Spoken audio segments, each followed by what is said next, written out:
Welcome to the Athletic Fantasy Baseball Show. It is Friday, June 10th. Derek Van Riper here with Al Melchior, talking waiver pickups, a lot to get to, bats, arms, everything in between. Really, it's just those two things. Aren't that many non-hitters and pitchers that we talk about in fantasy baseball because those players don't really exist, but lots of ground to cover. And one top prospect coming up this weekend for Toronto. I just saw some chatter from Caitlin McGrath, who covers the Blue Jays for The Athletic, that Gabriel Moreno is not in the lineup on Friday, but he is expected to debut this weekend, Al. And we're talking about a prospect that is probably pretty similar to Adley Rutschman in a lot of ways, and in terms of how we're going to look at him from a fantasy perspective, with the key difference being Moreno is going to have to perform in the absence of Danny Jansen to carve out a significant share of playing time once Jansen eventually returns from an injury. It's probably going to be 3 to 4 weeks before Jansen's back in game situations again at the big league level. So there's a decent little window here if you've been in that dreaded position of really streaming either a one catcher league spot or even that second catcher spot in a lot of leagues that require two. Yeah, well, I think what you're talking about is a key difference between Moreno and Rutschman, that once Rutschman was up with the Orioles, I don't think there was any question about playing time. I think we still can't be entirely sure how that's going to play out. I don't know if this is a part of Caitlin's report about whether or not Zach Collins is going to stay on the roster, whether that's going to be split 3 ways, 2 ways, how that's going to work. So there's a little bit of uncertainty there. And then there's also just the uncertainty of Moreno having something of an uncharacteristic season at AAA Buffalo so far this year. Not a lot of power, still an above average hitter, but largely BABIP driven. So I have some questions not only about playing time, but also about performance. So what I wrote about in the waiver column was I'm not quite sure that he's viable in one catcher leagues right now. And then there's the other element that you just added, which is what's the shelf life? Does he go back down when Jansen returns? I realize that may be, like you said, about 4 weeks away. But there are some questions there. And I think if you've got somebody marginal in that spot, in that catcher spot in one catcher league, and you just want to make an upside play, I don't see that you can really go too wrong without trying Moreno out for at least a couple of weeks. But obviously a must add in 2 catcher leagues.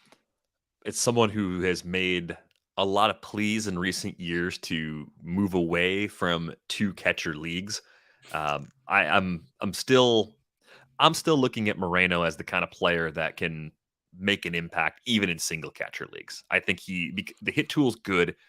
He does steal a few bases. We've seen, I think, 3 stolen bases in 36 games this year at AAA. You go back to 2019, he was 7 for 8 in 82 games at A ball. Didn't run as much last year at 32 games at Double A, missed some time with injuries. But I think it's a nice boost to be able to get maybe 6 to 8 bags from your catcher.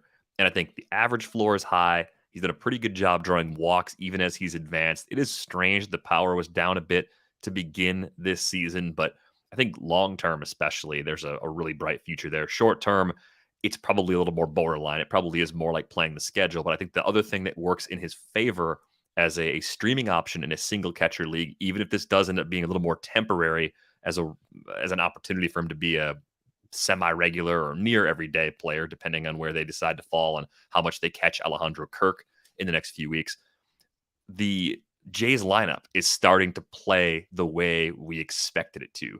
And I still think we're looking at a season where runs and RBIs are actually going to be just as important as ever, if not more important than ever, as a category that separates players from each other. Similarly powered players are going to have to separate themselves somewhere, and the team context is one of those areas where Moreno has an advantage over a lot of other catchers that have similar skills and even slightly larger roles for their teams right now.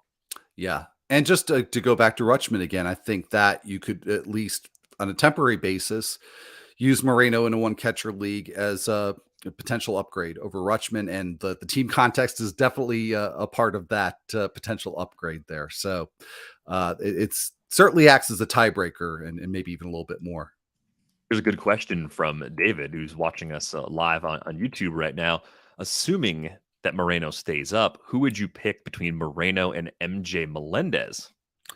I would take Melendez. I actually don't really hesitate too much on this. I think the playing time at worst is going to be similar and maybe a little bit better for Melendez.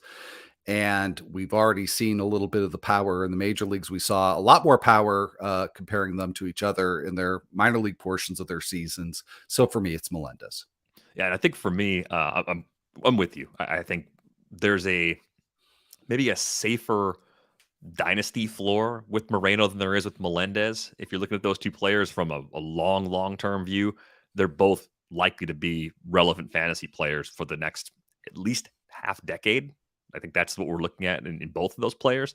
But I love what we're seeing from Melendez with a double-digit barrel rate, not swinging at a ton of pitches outside the zone, keeping the K rate at a really manageable level so far, 23.1%. And someday I'm going to dig into some stories. Maybe Alec Lewis has already written this story, does a great job covering the Royals for The Athletic, but I will never fully understand how MJ Melendez had a 39.4% strikeout rate at high A, had the lost pandemic season in 2020, moved up to double A, cut that number to 21.9%, and has maintained similar levels as he's advanced through the rest of the Royals system. That's a great transformation for him as a hitter. And the underlying numbers point right back to the raw power that was already on display as he moved through that Royal system as well. So a really exciting player. And as we discussed on the Athletic Baseball show that went up today, it's a great time to be a young catcher. There's a whole bunch of great young catchers breaking in right now and a few more prospects that are not that far behind in the years ahead. But thanks a lot for that question, David. Take a look at some other players that might be of broad interest. Santiago Espinal, let's just stay in Toronto for a minute. He looks like a pleasant surprise for a team that had one spot that was basically wide open to begin the season, right? We talked a lot about the Jays in March once the lockout ended as a team that seemed likely to go out and maybe make a trade for someone like Jose Ramirez, or maybe they'd be a team that would go get a late upgrade in free agency. They would replace Marcus Semien with Trevor Story. They didn't do that, and Santiago Espinal has emerged to put together a really nice line so far. He's got a 290, 346, 451 line for the Jays through 56 games this season. Where do we go from here? I mean, is this a baseline that you trust, given that he showed similar production, albeit with a bit less power during his opportunities last season? I do trust this baseline, and that's something that's really encouraging. And another thing, just to add to that picture, is that he's occasionally getting to bat a little bit higher up in the lineup too. So it seems like he's settling in. He's becoming just a more consistent part of the team's lineup, and getting not just being shoved down to the bottom of the lineup. And he's got 27 RBIs so far, and he's got a really low batting average with runners in scoring position. I want to say maybe it's a little below 210, like 206. So you figure somebody who's hitting 290 overall, I don't think he's really that unclutch. I'm just, not going to believe that. So I think there's an opportunity for him to actually accelerate the RBI pace, which is you're thinking potential maybe for an 85, 90 RBI season with a batting average that I think could stay in this neighborhood of maybe 280, 290, because he doesn't strike out a lot. He's a line drive hitter and a little bit of pop to boot, and in a great lineup. So there's just a lot to like here from a player that was definitely not on mixed league radars at the beginning of the season. No, I just thought he was more of a utility guy. I thought he Yeah. was just a 250 plate appearance player over the course of the entire season. He has exceeded my expectations. Maybe he's exceeded some expectations internally as well, and rightfully claimed a larger role for the Jays over these last couple of months. Some other bats to consider. Lane Thomas probably was a little more exciting a week ago, coming off of a huge series in Milwaukee. I think the big issue that continues to come up with Lane Thomas, Al, is his career splits against same-handed pitching. He's a right-handed hitter. His numbers against righties are pretty underwhelming. A lot of the overall damage he does has come against lefties, which has kind of steered him more into a small side platoon path at times. This is a pretty bad Nationals team, though, and I think there's enough things that Lane Thomas does well where you could see playing time maybe breaking in his favor, and in leagues that require you to start 5 outfielders, 12-team leagues where he may have been previously dropped, there might be just enough there to actually justify picking him up and playing him on a regular basis. Yeah, and I think the fact that, like you say, it's not a deep lineup, but yet the heart of it can be imposing. You've got Juan Soto typically batting third. Nelson Cruz at some point, I have to think, will pick things up. Josh Bell, not a ton of power, but getting on base. And that's your typical heart of the order for the Nationals. So if you've got Lane Thomas hitting just ahead of those three hitters, there's definitely some run scoring opportunities. And I do agree that with that history of not hitting well against righties, that maybe it's a short shelf life in a prominent role for the Nationals. But yeah, as long as he's playing regularly and accumulating plate appearances and potentially accumulating runs and RBIs, yeah, he's intriguing as maybe a fifth outfielder in a 12-teamer. Better hitter than Victor Robles. So, I've really turned on Robles. I've been so hurt, so disappointed in all of this, and it's my own fault for putting my expectations where they were. Staying in DC for a moment, I know he was picked up in a lot of 15-team leagues last weekend. Luis Garcia finally getting that opportunity with the Nationals. We talked about the AAA power. He did this at Rochester, and that's not part of the PCL, so it's not the usual. Yeah, but it was at altitude, and breaking balls don't move the same way. Where are you drawing the line right now for Luis Garcia as far as the leagues in which he is relevant? I'd say before 12-teamers, just because shortstop is so deep that even though I am buying into the power that he had it in AAA and I think can translate to the major leagues, Nationals Park is not a bad power park. So I think there's definitely some potential there, but where does he break into a 12-team to 12-team league? It's not clear to me where there's room there, but anything deeper, he's certainly worth pursuing this weekend if he is available in those leagues. If you did pursue him in a 12-team league, I think you can get away with a pretty low bid. A near min bid or even a mid bid might do it. I think you'd be looking at him more as a middle infield filler. The difference could just be that there's a little more ceiling with him than some of the guys that might be filling those spots right now. I'm curious to see what the hard hit data looks like as we get more balls in play from him, because that will kind of point back to how much of an improvement there could be in power compared to what we saw back when he first debuted as a 20-year-old 2 seasons ago for the Nationals. So to me, it's possible that he becomes 12-team relevant, but it's not a guarantee that you'd want to go get him right now. And I think there's a couple players on the borderline right now. Ezekiel Duran in Texas getting an opportunity at third base. Josh Young may not come back this season, working back from an injury. If he does come back, it's probably September. So Duran's the latest option to get a significant run at third base in Texas. He steals some bases, and I think that's part of why Luis Garcia is a little more borderline for me. We don't really see a lot of steals in his recent track record. At least with Duran, you're getting this chance of having someone that contributes in a category that's so tightly clustered in a lot of rotisserie leagues right now. Yeah, he's somebody who could give you a little something across the board in a way, kind of similar appeal to Espinal, but I think with more stolen base appeal and maybe a little bit more pop too. But a line drive hitter that I think keeps the floor on batting average relatively high, and an opportunity to play every day. So a chance to compile some stats there. He's pretty interesting. I mean, I would feel all right about bidding 5% and up if I had it in 15 teamers. At this point, we have to really qualify those statements because I know in some of my leagues I'm getting a little low on the fab, but in leagues where I haven't spent so much, I wouldn't mind going 5%, 6% on Duran for the possibility of getting a contributor to pretty much every category. I think 12 teams is pushing it, and plus there's also the question of how well is he going to be able to maintain what he's done so far these first few games, given that he's skipped over AAA. Yeah, I think there's a couple things that I do like in the profile, though, as far as maintaining at least double-digit power as a big league hitter. I think there's a good chance he can do it because he hits a ton of fly balls. Big-time fly ball hitter. What I'm a little worried about, I think batting average is the category that I'm probably the most skeptical of, because we did see a stretch last year after he was traded. He was part of the Joey Gallo trade. The K rate spiked late in the year at high A up to 33.9%. Prior to that, it was manageable at 23.9%. And this year, double A, it's been good. Under 20 at 18%. Very good improvement. I just wonder with his first look at big league pitching, if we're going to get at least a short-term jump.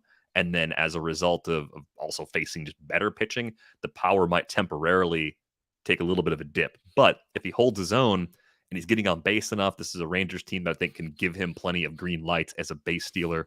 Going back to His time beginning in the organization last year, he's 14 for his last 18 as a base stealer. So that's pretty encouraging. And again, that category's been just a nightmare so far.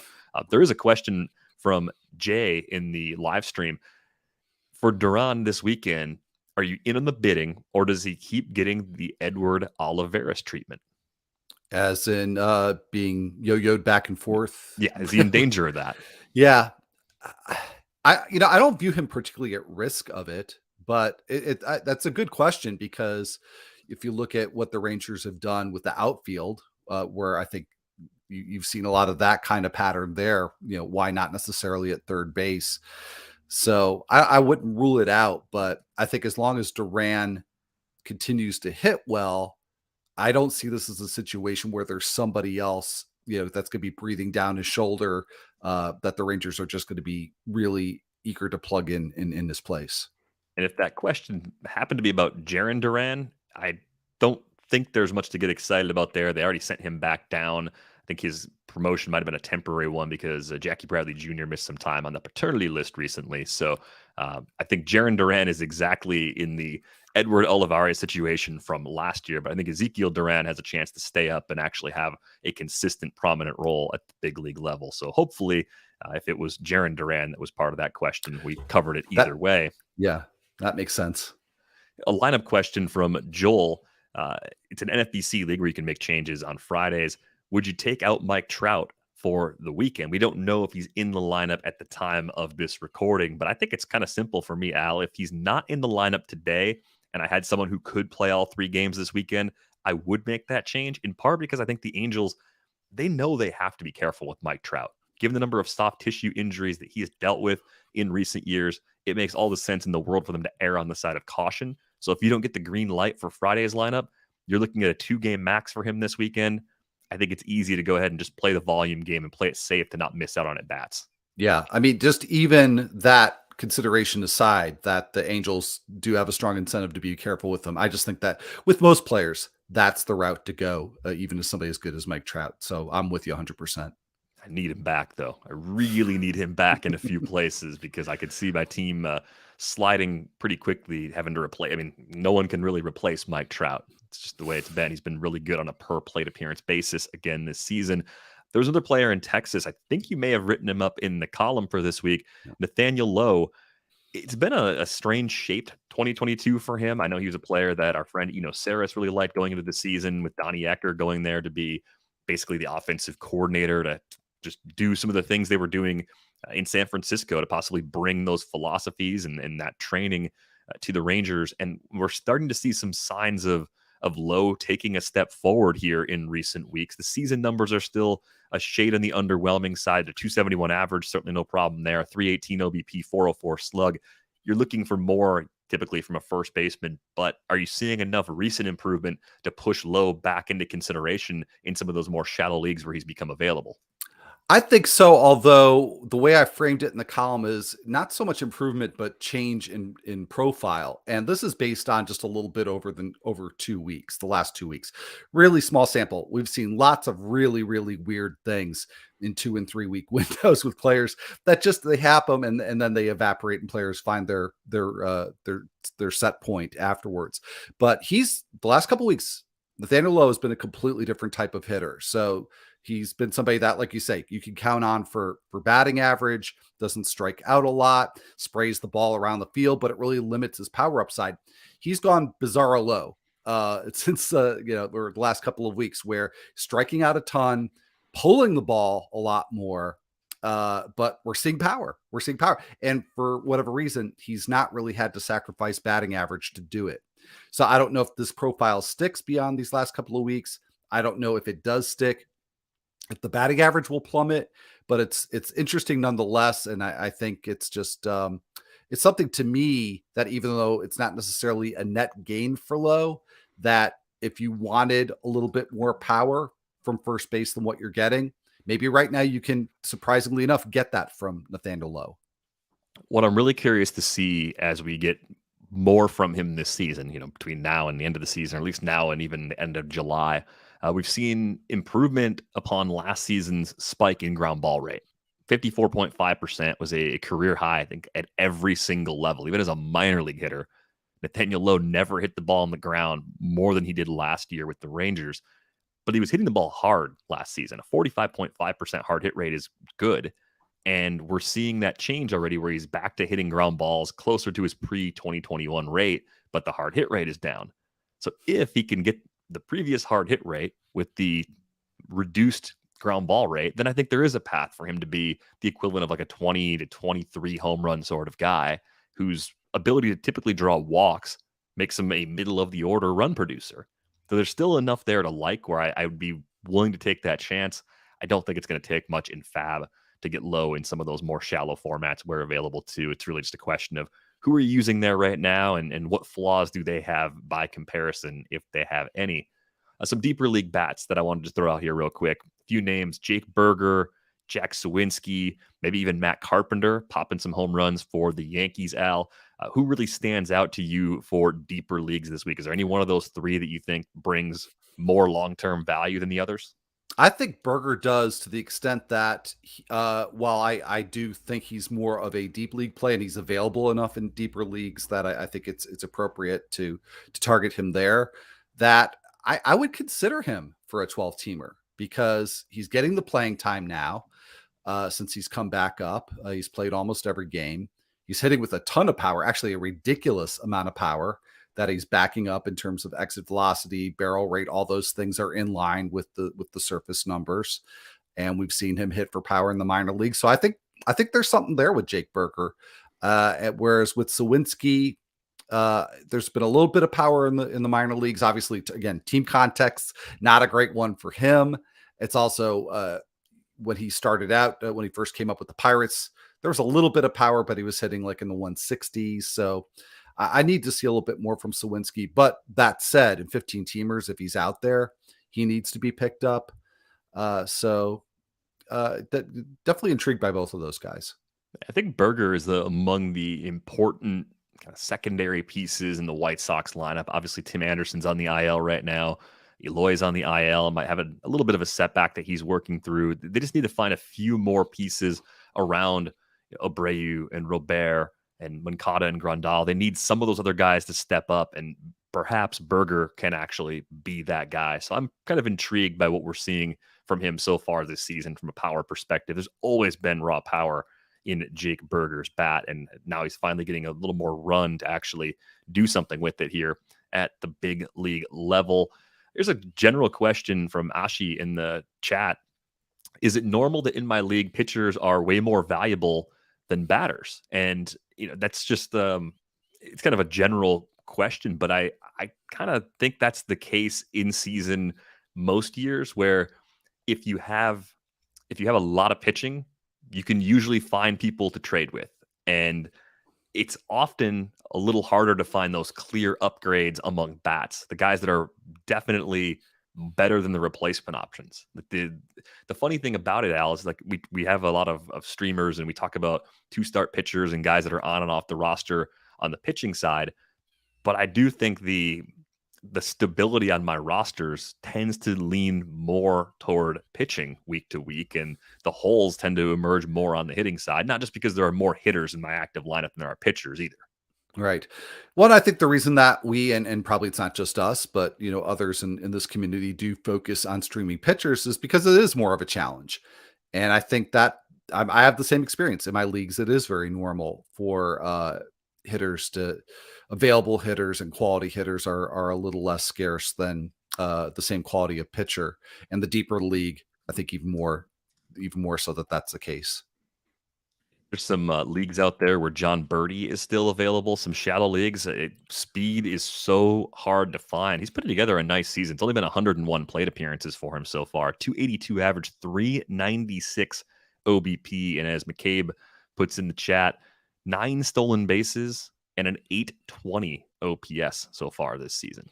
And getting some playing time, which really that's been the biggest variable for Birdie, I think, because he's always a pretty decent source of steals, even when he's not playing all the time. But when he does get the regular play and he's hitting well like he has been, there's a lot to like there. And you could say, not sexy, but I was very disappointed that I missed out on him on my 15 team TGFBI last week in the Fab. And I don't remember exactly how much he went for, but I thought I had a pretty aggressive bid and I was not close. So others are targeting him as well. David's curious about Ramon Urias. Is he still viable in a 12-team league? I think at the very beginning of the season, I was intrigued enough by some of the underlying numbers. There's some position eligibility, flexibility that's kind of nice with him as well. Now that we've seen more, are you still using him in leagues like that?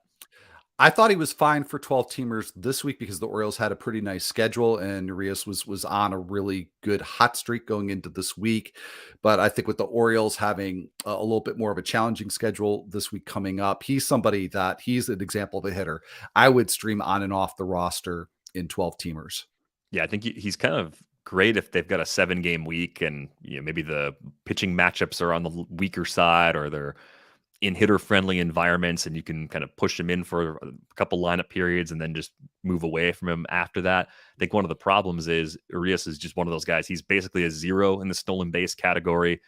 He might be a slight drag in batting average, so it has to be there volume-wise for it to make sense over any given period of time. But it's surprising, a 50.8% hard hit rate. Hits the ball really hard for a guy that's lagging in that batting average category. So very fringy, I think, in leagues like that. We got another question here from Dusty.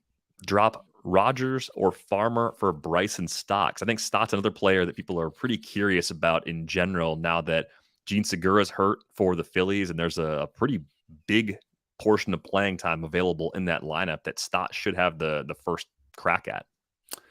Yeah, and I don't think any of the three are must roster players in a 10-team league, but if you want to get them on the roster, I'd feel perfectly fine about dropping Kyle Farmer for him. How good is Bryson Stott in the broader pool, though? I mean, if you were looking at Bryson Stott versus some of the middle infielders we talked about earlier, versus Santiago Espinal versus Luis Garcia, is Stott comparable, or is he clearly behind one or both of those guys for you? Yeah, definitely behind Espinal.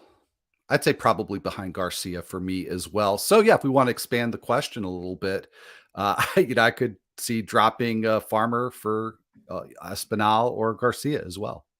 Yeah. So there's a little something there, I think, with Bryson Stott. 10-team leagues might be a little bit tricky. Could be a spot where you really just play the matchups. I mean, Brendan Rodgers at home, especially, I like that quite a bit. And the other weird thing about all this, Al, Philly has not played like Philly so far this season. Citizens Bank Park has been the most extreme pitchers park to date. I don't know if it will stay that way. I don't think we should assume it will stay that way. But of course, with humidors in all 30 parks, the way the humidor interacts with the ball, it's that new variable that we just haven't had in place long enough to really know for sure. But it's one of those things. Philly's not playing the way that we've grown accustomed to this point. So thanks a lot for that question, Dusty. Let's talk about some pitchers, Al, and let's take a look at some more broadly interesting names first. In shadow leagues, Eduardo Rodriguez should be back for the Tigers, and it should be a 2-start week with the White Sox and Rangers both at home.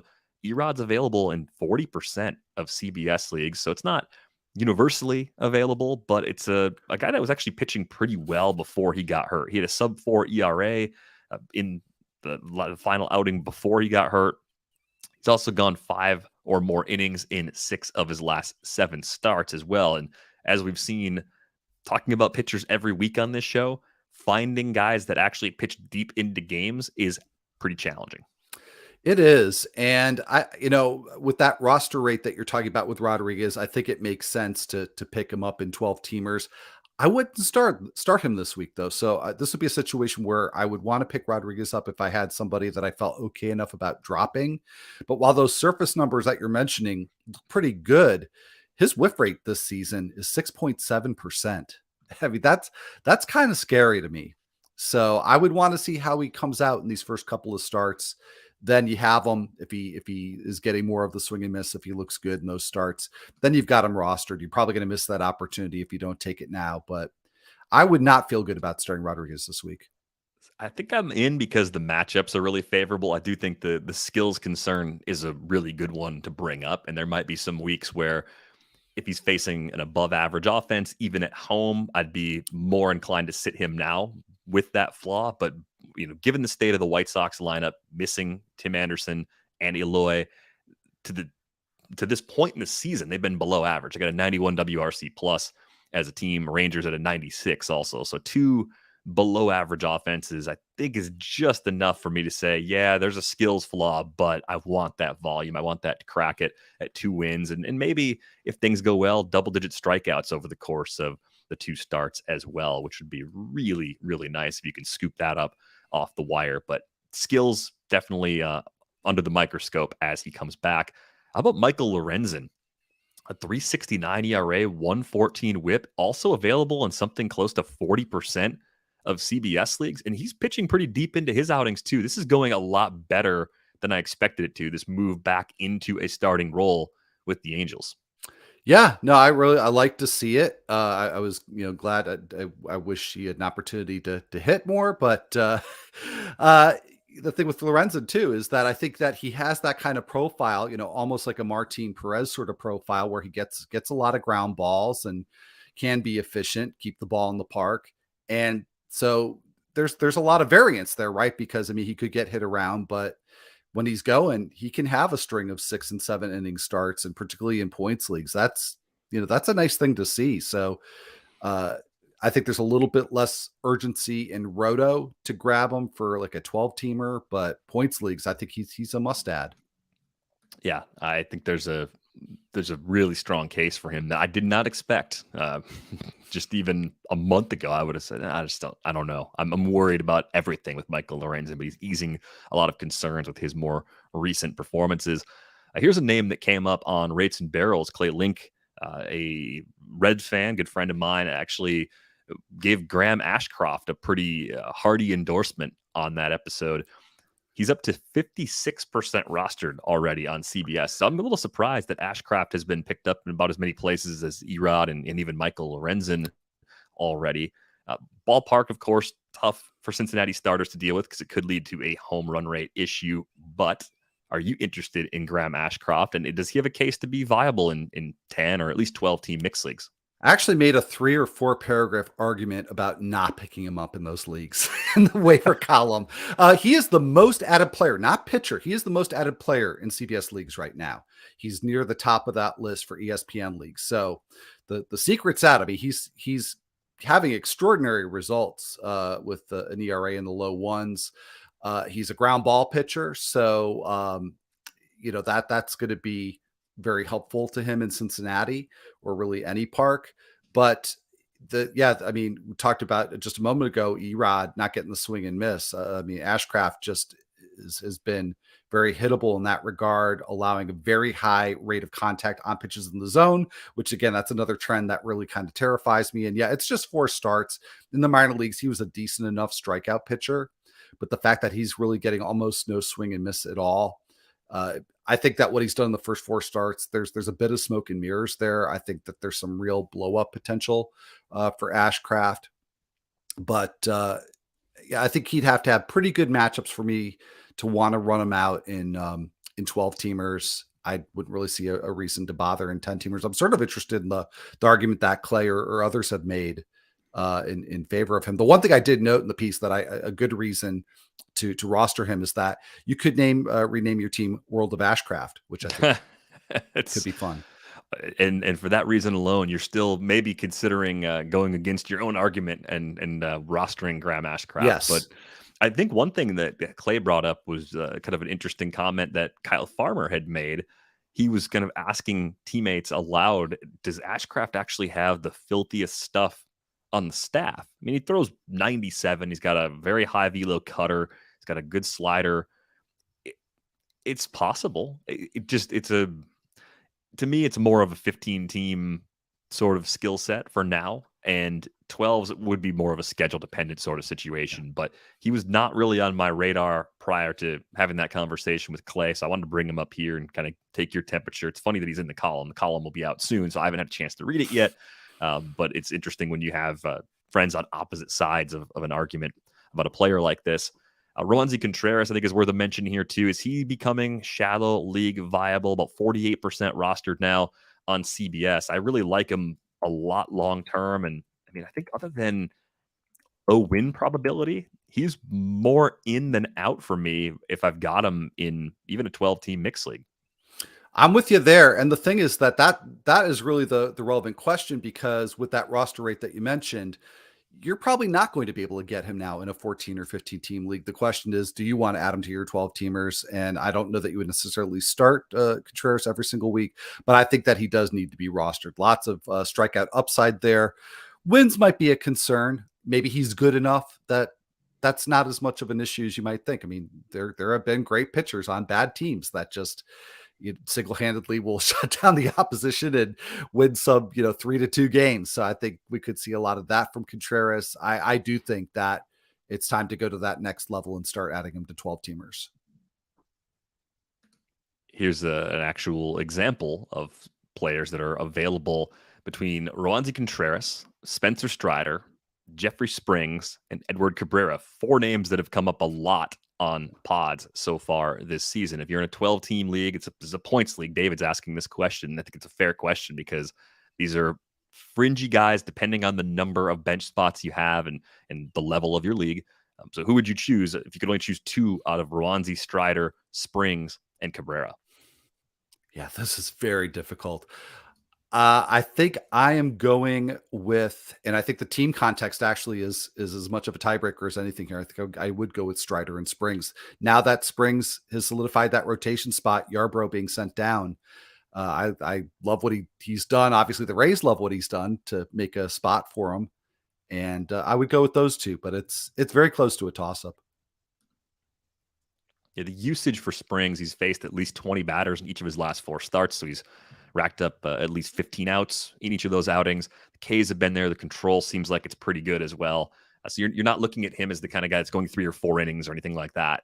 That to me does give him that lift. And we need run support. We need bullpens that can protect leads. That can be the big difference between otherwise similarly very skilled options. So I think I'm with you on both. I think Strider and Springs would be just slightly ahead of Roansy and Edward Cabrera. And I think it's one of the hardest things about playing in what I refer to as shallow leagues. I think 10 and 12 team leagues are more popular than the 15 team leagues that I play in the most. But these types of decisions are always tough for me because I see so much value in all 4 of those guys, and you just can't roster them all. It's just the unfortunate way that these leagues tend to play out. A couple other pitchers I want to ask you about. Alex Wood, he's got 2 starts coming up this week. It hasn't been the season some of us expected for Alex Wood so far. Do you see signs of a turnaround coming here in the next few weeks? I do, for a couple of reasons. One, because he has 2 awesome matchups this week. So, and I'm surprised at how available Alex Wood is, because even though, like you said, the season is maybe a little bit of a disappointment so far, he's out there in a lot of 12 teamers still on CBS, ESPN, Yahoo. So it's worth checking for. He's got this great 2-start week. I think it's Pittsburgh, and I should have it handy here, but I know Pittsburgh is one of the teams. But the other thing too is just that the peripherals aren't really that far off from where they have been in the past. The swing and miss is down just a little bit. Everything else is right where it is, or where it normally is. A good walk rate, very, very good at avoiding home runs. He's just a solid pitcher. And I think that luck is going to be working in his favor a little bit more than it has been so far. Maybe there's even going to be a little bit of uptick in strikeouts. And the schedule this week is obviously really in Wood's favor. So yeah, those starts this week are the Pirates are the weekend start, and then Monday Wood is slated to face the Royals, going up against Brady Singer. Speaking of Brady Singer, I'm questioned about him in the chat. Kind of a borderline guy for a shallow league, still out there in some shallow leagues as well. Is this the time to go out and get him? I think so. I hedged a little bit in the column this week, and I guess I'm going to hedge a little bit here. There's so much in his profile right now that looks great. The overall results have been really good, but he's given up 6 home runs in, I think it's 4 or 5 starts that he's made since coming back up. And that result is backed up by giving up hits with a lot of exit velocity. So That does worry me a little bit. I called him a last resort in 12 teamers, even with the 2-start week. So he gets the Giants with that 1 start going up against Alex Wood. I don't feel great about that, but I think he finishes up against the A's, and I'll double check that as well. But obviously, any week where you've got a 2-start week and one of those is against Oakland, you usually feel pretty good about your chances there. And that is in fact Oakland with the 2nd start for Singer. So borderline case in 12 teamers, needs to be picked up everywhere else. Disco Dave has a toss-up between Singer and Devin Smeltzer in a 12-team league, and my first thought is neither of those guys are necessarily going to be stuck on the roster indefinitely. You're probably playing the matchups. Before we answer that, I have a trivia question for you, Al. Career ERA and WHIP for Devin Smeltzer. Take your best guess.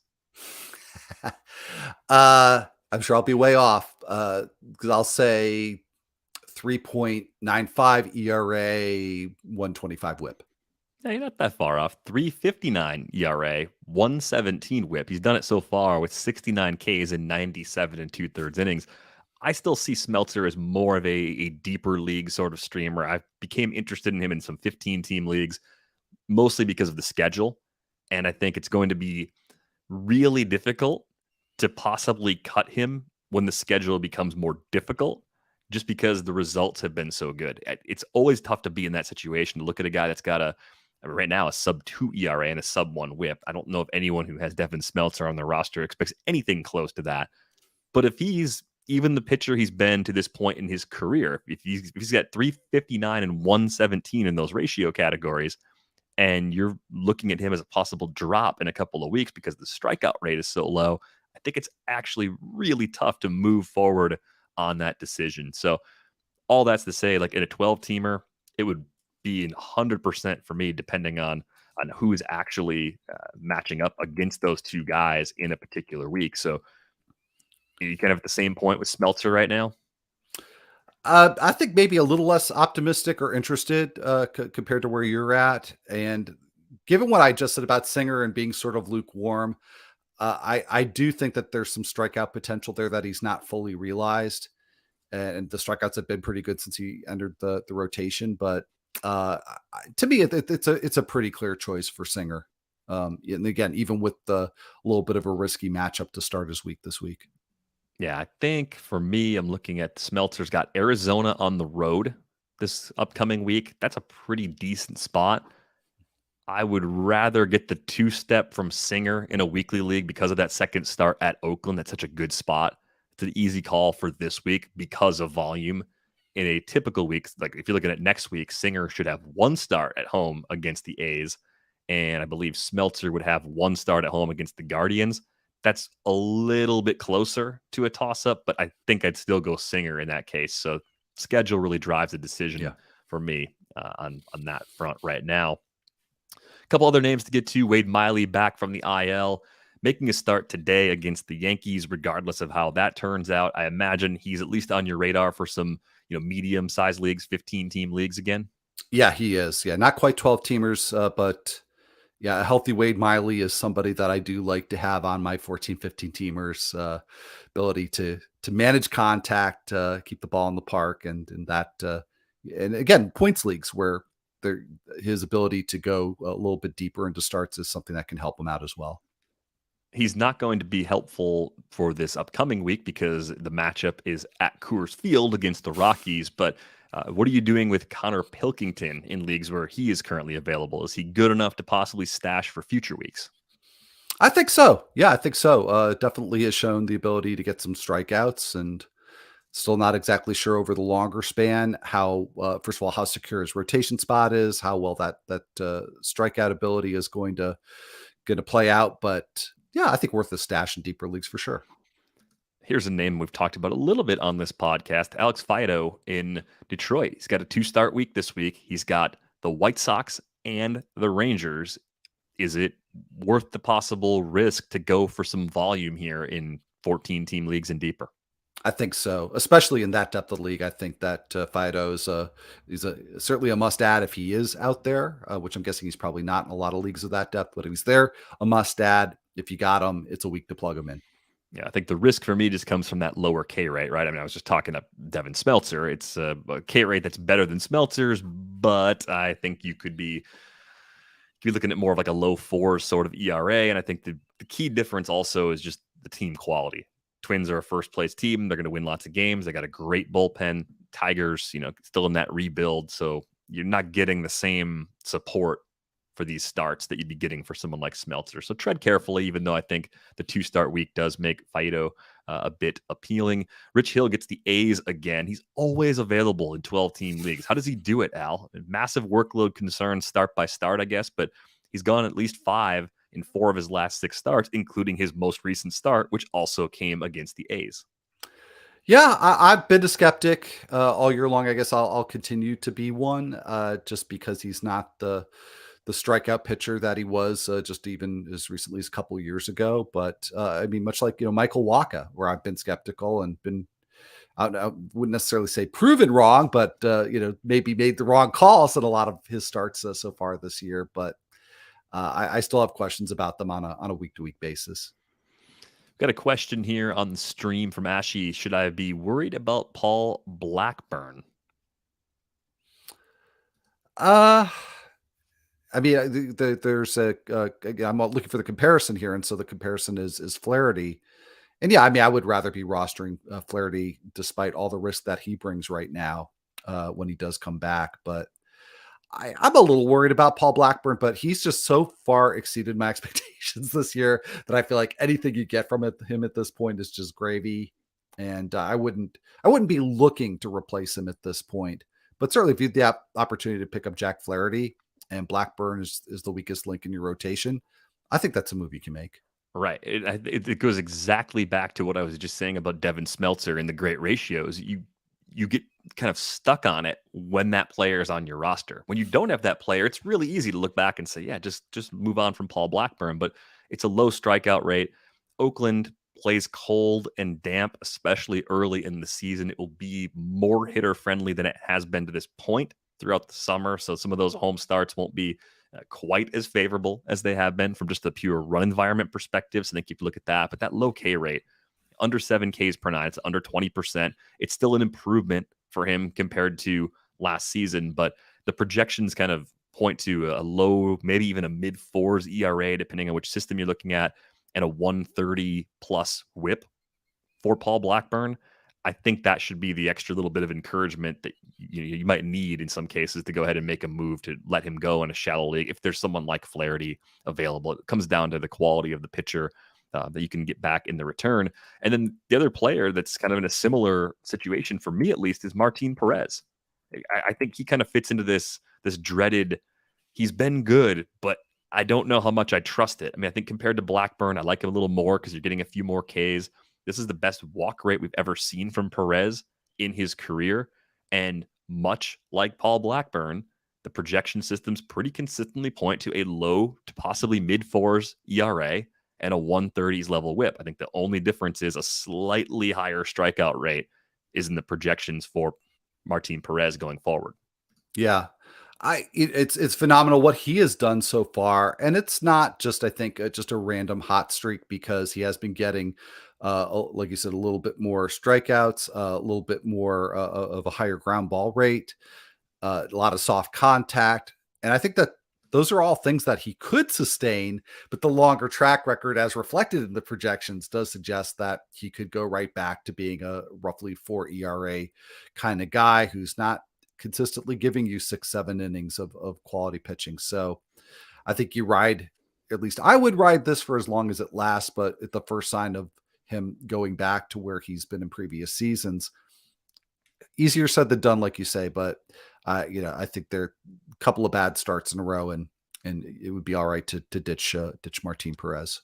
And the problem I think you find if you try to trade him is that you don't find a lot of willing buyers. You just don't find a lot of people in your league that are full on believers or people that believe that he's a lot better than this projection the rest of the way. So then you don't always get that much back in return. It's almost it kind of forces a hold until the matchups are at a point where you're not comfortable with them. And then you have to make that tough decision, maybe going for someone else with a bit more upside, like some of the pitchers that we talked about just a little bit earlier.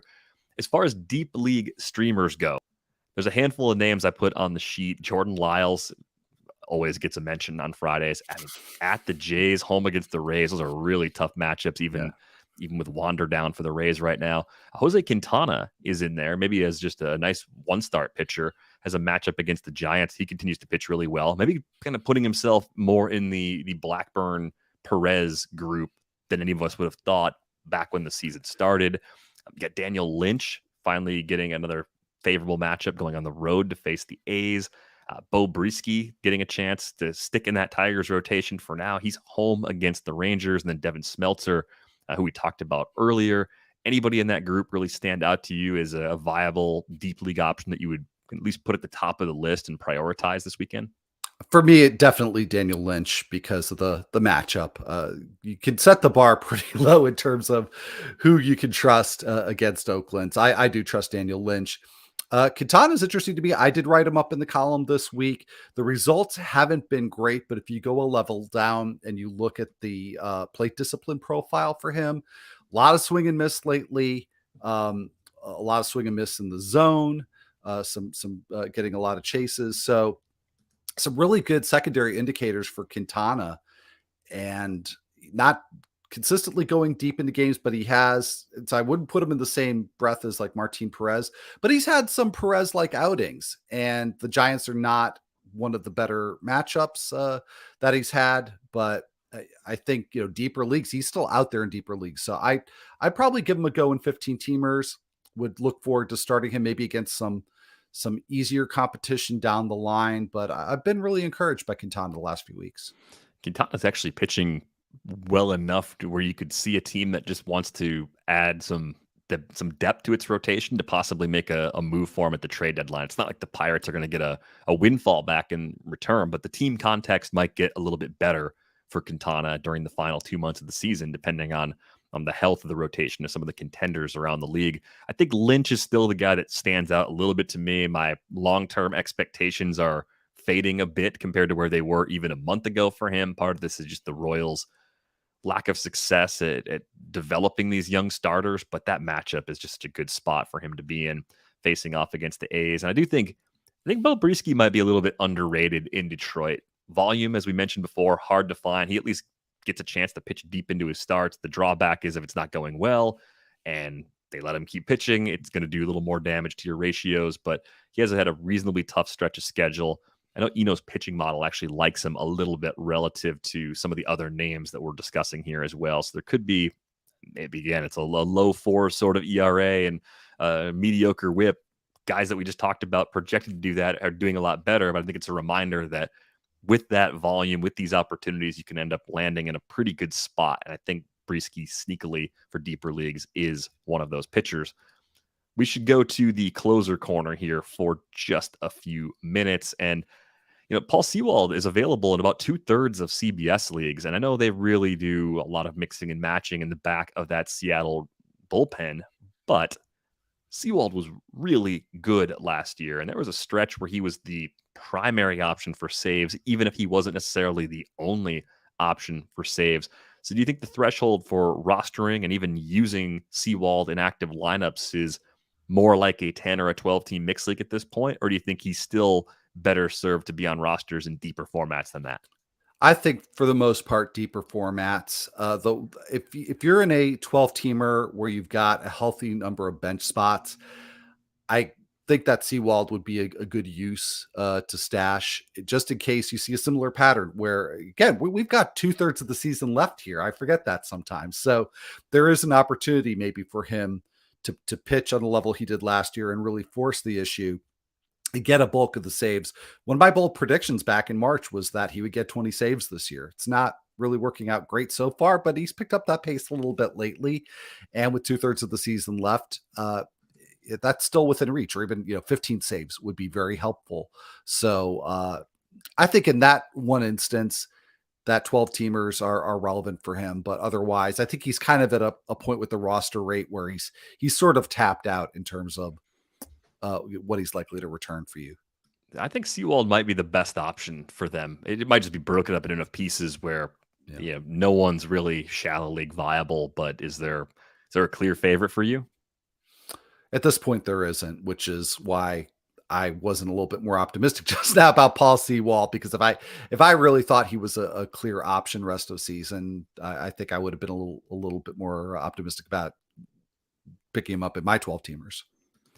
Another question from Ashy: should I go after Shane Boz? If so, should I give up Paul Blackburn for him? Yes, Yes, 10 times yes. out of 10. That's exactly the kind of upgrade you want to make in those shallow leagues where Boz is available right now on the wire, because once he's back this weekend, someone's going to pick him up. He's got enough ceiling in almost any league. Even if you're in an 8-team league, Shane Boz is good enough to make a difference in a league that small. So I would go ahead and do that. The other question from Ashi: should I give Tyler McGill and Jeff McNeil for Zach Gallen? That seems pretty fair, as long as you're in a shallow enough league where you can easily replace McNeil. So I think it's a reasonable offer for sure. Gallen's got a little deeper pitch mix and really good command. It's part of why I actually believe in a lot of what he's been able to do so far this season. Back to the closer carousel for just a couple minutes before we go. I saw Matt Strahm picked up a save this week for the Red Sox. Just what we needed, right? Another source of saves in Boston. Yeah. I like him in that mix, but again, I just don't know that I trust that he will get enough of those opportunities to be worth really pursuing. Something I certainly will be watching this coming week. The other name that I think is pretty interesting, Tanner Scott, maybe getting some opportunities for the Marlins. I think of these three names that we've talked about in this particular segment, there might be a better path for him to emerge as a sole closer, and that could make him the most interesting of the three, even though from a pure skill standpoint, Sewald's the guy that I like the most so far. It really feels like forever since there's been a potential closer that has come out and you think, okay, well, this is somebody who's definitely got the job and can do really well with it. But I think that Scott, at least like you said, among those three, is the closest to that. He had back-to-back games Wednesday and Thursday against the Nationals. And that game with Sandy Alcantara going 9. It was Scott that came in, got the win in the 10th inning, but as the home team pitching the top, that's what you would normally expect the closer to do. And then getting the save the very next day. So that's encouraging. I'm not sure that cements it that, okay, he's getting the next save opportunity, but Scott's always been somebody who has profiled like a closer in waiting. I think he's got an opportunity there. I like him the best out of any potential closer pickup this week. Throws really hard. He's on a Marlins team that's making a little bit of a run right now too. So if he could somehow just carve out that role mostly to himself or entirely to himself, I think he'd be one of the rare closers that popped up and has a job to call his own. We have not had a lot of those this season. It feels like it's been forever, as you suggested, Al. We need to go. Thank you to those of you who dropped in on the live stream and asked some questions. 4 Eastern on Fridays. If you'd like to join us on a future week, a lot of you, of course, are listening to the podcast version of this. You could read Al's waiver column at The Athletic. Be sure to get a subscription for just $1 a month for the first 6 months. If you don't have one already, theathletic.com/fantasy baseball podcast will bring you to that offer. You can find Al on Twitter at AlMelchiorBB. You can find me at Derek Van Riper. Good luck on the wire this weekend. The Athletic Fantasy Baseball Podcast returns on Tuesday.